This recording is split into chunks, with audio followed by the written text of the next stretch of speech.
Assalamualaikum warahmatullahi wabarakatuh.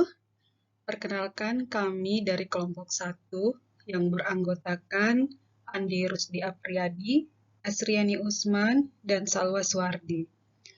Di sini kami akan membahas chapter 1, A New Vessel for Leadership, New Rules for a New Age dari buku Quantum Leadership sebagai tugas dari mata kuliah Leadership dan Innovation Perumahsakitan.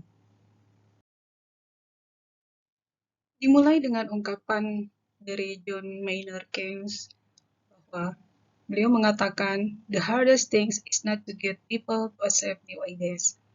It is to get them to forget old ones." Hal tersulit bukanlah membuat orang menerima ide-ide baru. Hal tersulit itu untuk buat mereka melupakan yang lama. Zaman kita saat ini adalah zaman baru, di mana perkembangan teknologi ke arah serba digital saat ini semakin pesat.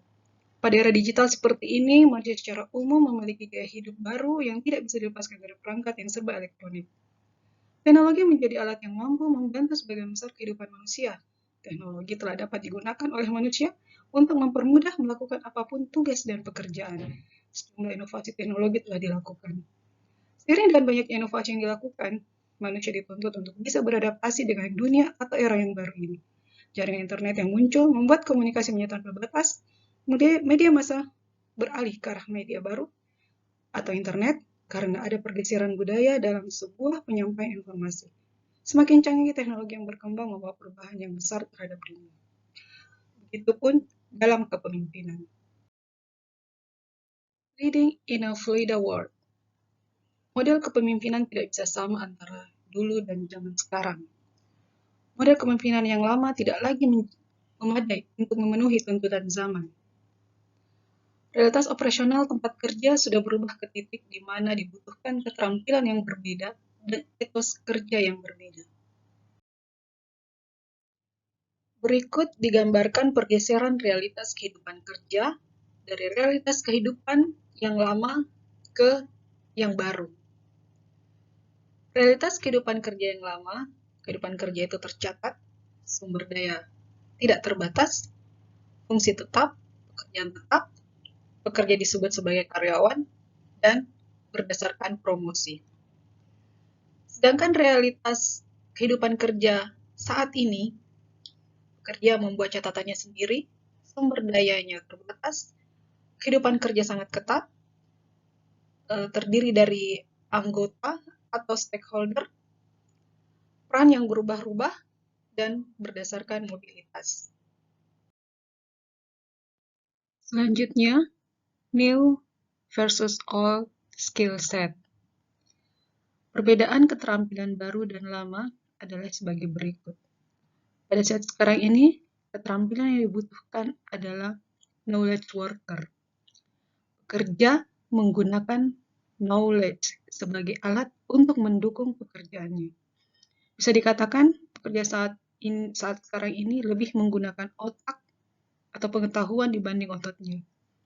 Keterampilan kerja saat sekarang ini adalah bersifat sintesis konseptual, lebih berpikir secara konseptual, kreatif, dan inovatif, kemudian bekerja berdasarkan kompetensi, multiple intelligence, keterampilannya memanfaatkan teknologi dan informasi, outcome practice, bekerja secara tim.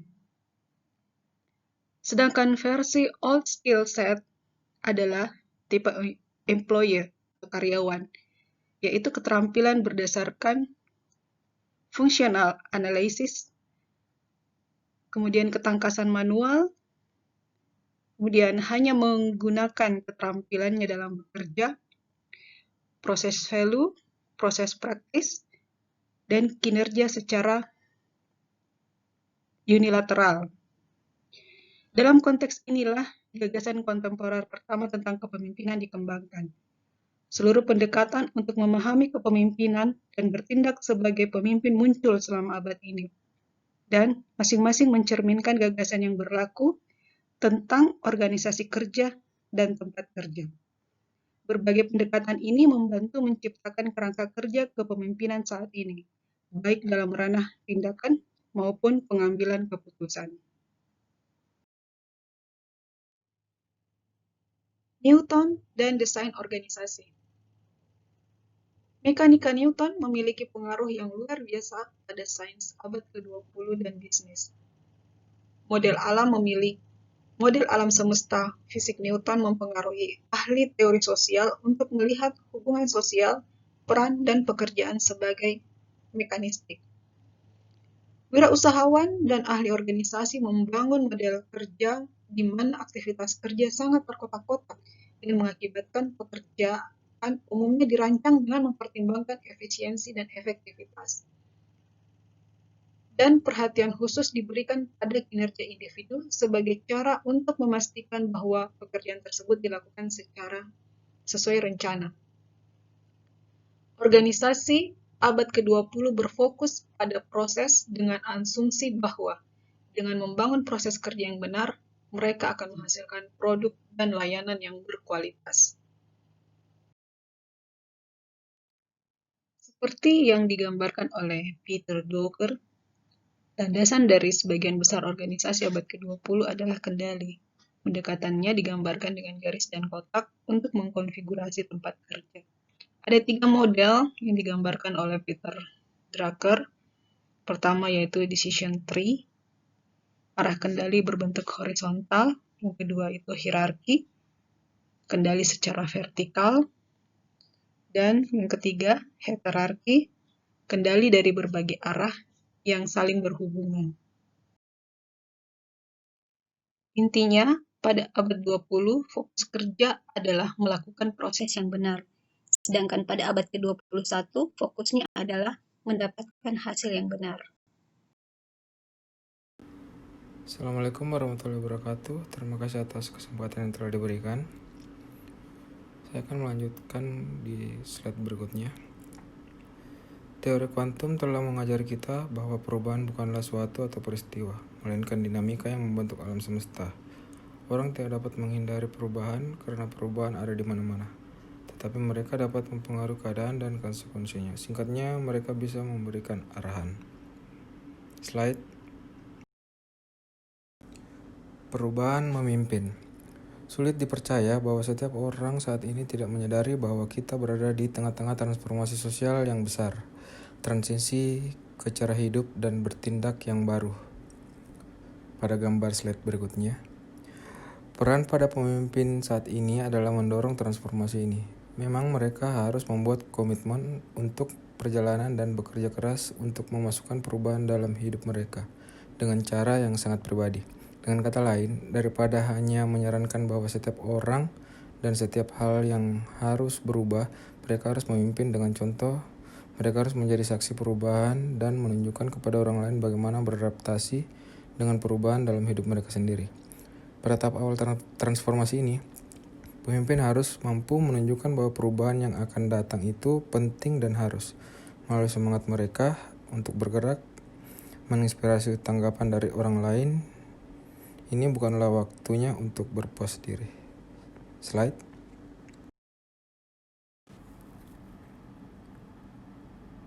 Pada gambar 1.3, di sini dijelaskan dinamika transformasi universal. Di antara lain itu ada new script, chaos, loss, new rules, new work. Ilustrasi ini menunjukkan siklus berkelanjutan dari proses-proses yang saling berinteraksi yang menjadi fokus dari pekerjaan transformasi kepemimpinan. Slide. Perubahan pada terapi medis. Terapi yang dulu itu misalnya pembedahan, salep dan krim obat-obatan, akomodasi, tidak ada yang dapat dilakukan, perawatan enema, membiarkan darah, dan suplemen umum. Dan terapi terbaru itu bisa laser, beda mikro, genomik, obat-obatan, kemoterapi, radioterapi, sintesis produk, dan suplemennya bisa ditentukan.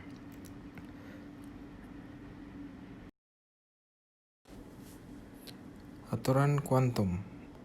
Era baru yang sedang kita jalani dengan cepat akan ditandai dengan banyak pola dan proses baru.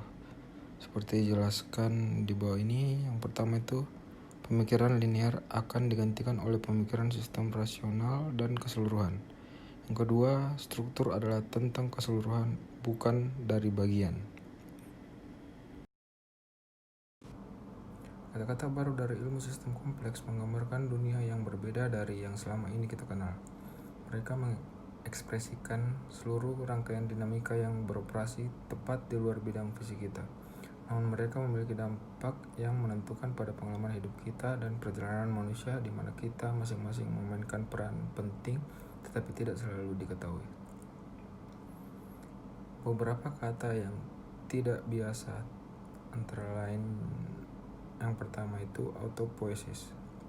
Proses di mana sistem kehidupan terus berupaya memperbarui dan menemukan kembali diri mereka sendiri, namun tetap mempertahankan integritas intinya.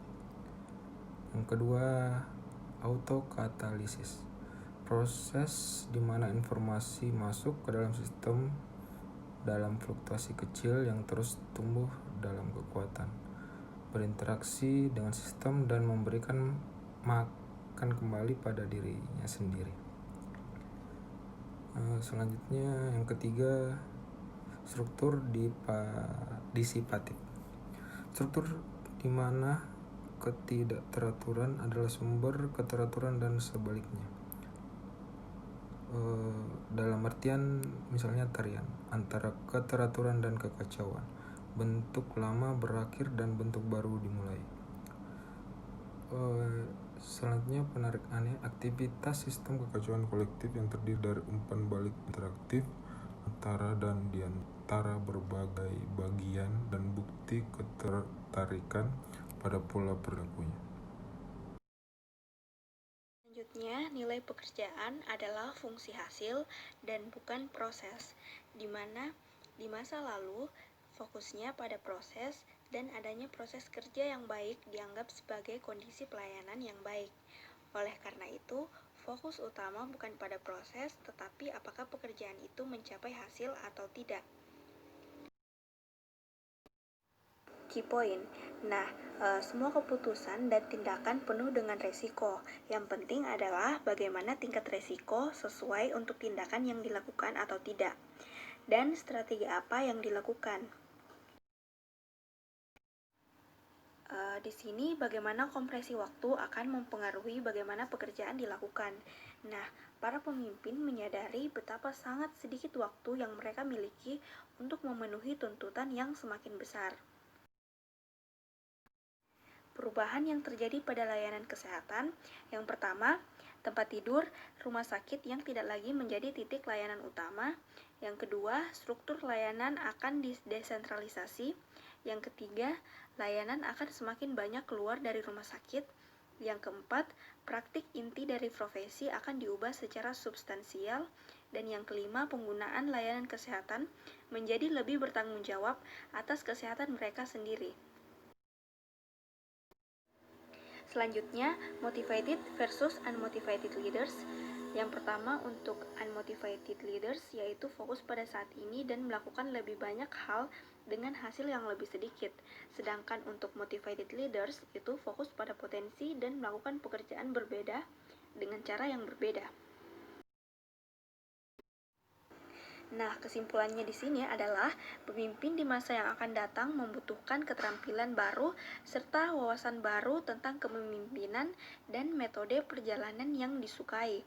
Keterampilan dan wawasan ini dapat dipelajari dan disesuaikan dengan kondisi saat ini dan diterapkan dalam berbagai cara untuk memenuhi tuntutan perjalanan.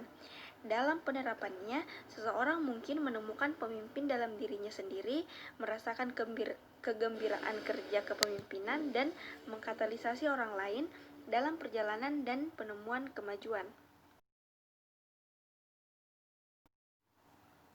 Terima kasih.